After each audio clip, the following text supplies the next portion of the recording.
my fingers to the bone. Letters were a huge part of my family culture. Whenever we wanted anything, we had to write letters right from the age of 3.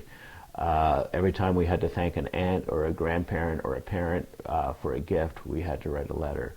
You know, of course, there were no computers back then, and we were too small at 3 or 4 to even get our fingers around a typewriter. The other thing is that my parents would write me letters, and my brother and I communicated usually by letters, even though our bedrooms were right next to each other, because we kind of found that we could communicate the things that bothered us more adroitly if we wrote them out. We had more time to choose our words rather than the heat of battle. So if I did something that was inconsiderate, which brothers will do, like use his tooth and go for a run and just throw it on the floor and it's sopping wet, rather than accost me, you know, brother to brother, I would get this letter excoriating my character. They were like brilliant letters, you know, and so, you know, almost all the communication I had came from letters. When I had crushes on girls, other than writing songs, I would write them letters. I can remember writing a girl a letter, still remember her name, in grade 9, and her reading it in physics class and then showing it to her girlfriend. And so letters were really the way we communicated.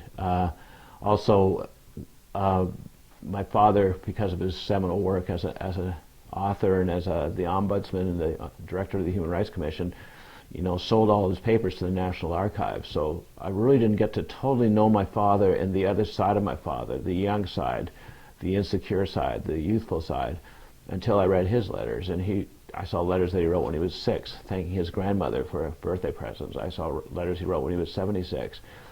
They're a real window to someone's heart and soul. Think of when you read a biography, say a biography of Lincoln or Truman.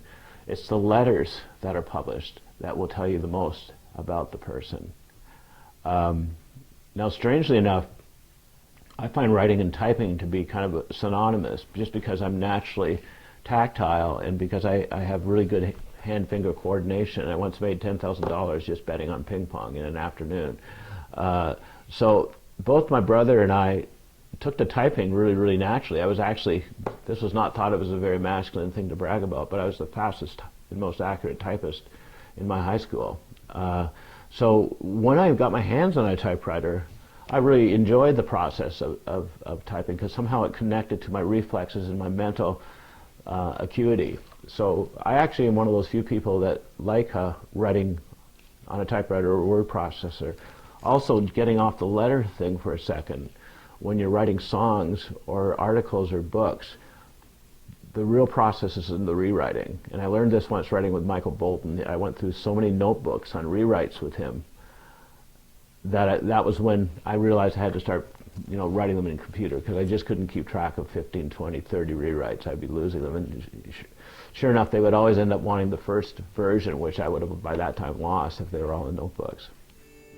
So I rebelled, tried to be your opposite. I did it well, strange but true. How our lives are like a circle